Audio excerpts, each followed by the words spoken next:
Hi, I'm Fling, and this is a new meta in Crossout Mobile. The hatchet is the cheapest weapon in the game.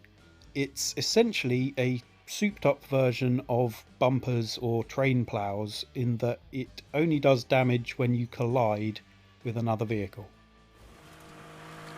A good hit with a hatchet can easily take wheels and frames and do good damage to cabs and structural parts.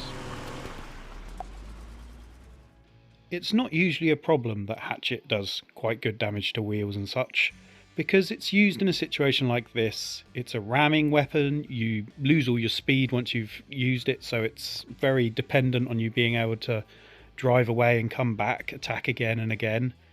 However, a player called VoxLunaris came up with a very interesting discovery. Essentially, what Vox discovered was that hatchet is indeed dependent on the speed that it hits things with. As it drives in a little car, the faster the car's going, the faster the hatchet's moving, the more damage it does. What Vox discovered was it's possible to get parts of your car to go faster than otherwise they might. This vehicle is, I can't even get it in frame, very badly weighted, it's very badly balanced. In essentially every way, it's a terrible vehicle, except for one important thing, the big sticky out bit at the front. I'll go over here, we'll have a look at him. I'm going to try and explain what I think is happening and why I think this is kind of technically an exploit rather than game design as intended. The legs at the back will turn with your camera. It's very useful for things like fortunes or cannons.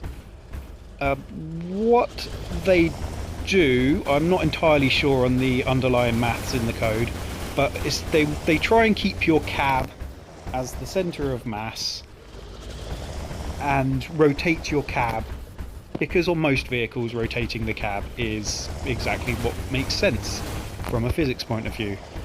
What's happening here is as the cab rotates we get a lot of speed way flying around,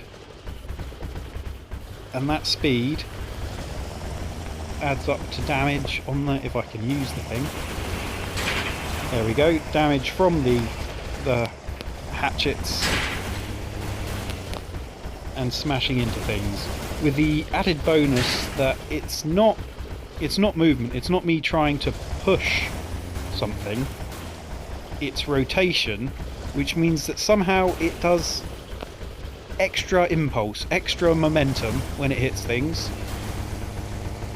So if I try and hit this plane,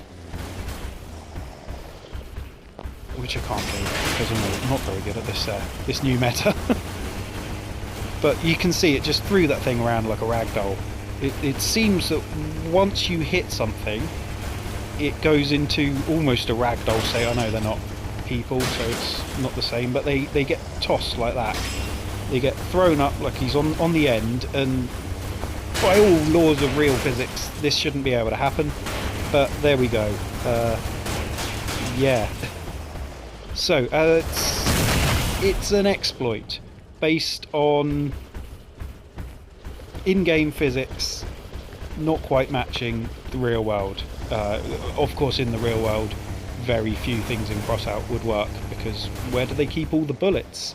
So, yeah, let's not worry too much about that argument.